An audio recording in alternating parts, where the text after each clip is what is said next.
Ayan, ayaw po nating i-overcook yung kanyang mga gulay dahil mas masustansya po ito kung hindi po gaano siyang overcook. Yan, napakasarap mga bossing. Tikman nga.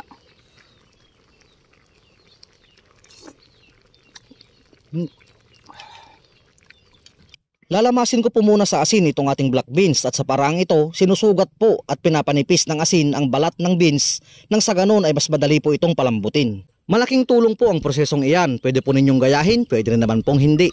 Dahil ang diskarte nasa inyo pa rin. Sunod ko naman pong isinaalab sa apoy itong ating balat ng kalabaw. Tutustahin lang po natin yan hanggang sa magkaroon ng burn marks at para makuha na rin natin ang smoky flavor at ang dagdag aroma para po sa ating masarap na sabaw. Hihiwain ko lamang ito ng saktuhan lamang ang laki, bite size kumbaga. Pero kung nasisiraan na po kayo ng bait, pwede naman pong hugis bilog o di naman kaya ay hugis between. Joke lang paypaysun yung tulaki de. Sa parting yan ay magigisa na tayo ng sibuyas at marami-raming bawang.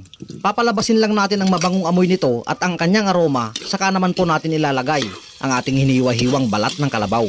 At gaya po ng aking nakasanayan, sinasabay ko na po sa paggisa ang dahon ng laurel. Pagkatapos niyan ay ilalagay na po natin ang ating black beans. Sasangkutsahin ng bahagya, lalagyan ng sabaw, tsaka naman natin yan tatakpan para naman po sa ating pagpapalambot. Papaitan! Patuyo na po itong nilagay nating sabaw kanina, pero matigas pa po itong buto at itong balat ng kalabaw, kaya magdadagdag pa tayo ng sabaw. Saglit ko munang iniwan ang aking pinapalambot para naman po intindihin itong mga gulay-gulay. At ang isasahog ko po ay repolyo. At pwede rin naman po ang pechay bagyo, pechay, pwede rin po ang mustasa, depende po sa inyong kursonada. At meron din po ako ditong bunga ng native na ampalaya. Mga ilang peraso lang po ay po pwede na. Ayan mga bossing, malambot na po itong black beans natin at saka itong balat ng kalabaw. Asin. MSG konti lang. Maglalagay din ako ng beef cubes. Paminta. At ito pong ating kuros. Mas maganda po ito mga bossing kung isasangag nyo muna. Bago po natin ilahok. Maglalagay din ako ng chicharon.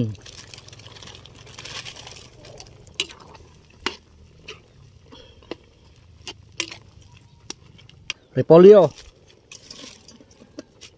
Isasabay ko na rin itong bunga ng ampalaya. Tatakpan muna natin for another 3 minutes siguro mga bossing. Ayan, ayaw po nating i-overcook yung kanyang mga gulay dahil mas masustansya po ito kung hindi po gaano siyang overcook. Yan, napakasarap mga bossing.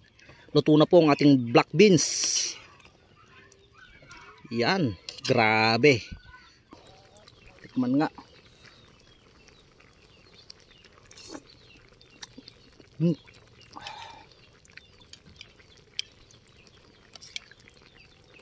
Oh, mga bossing.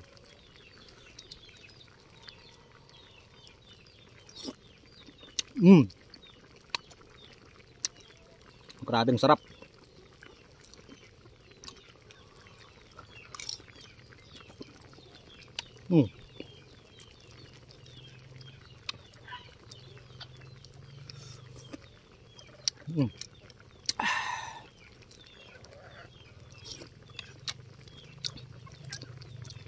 Subukan yung lutuin mga bossing. The best.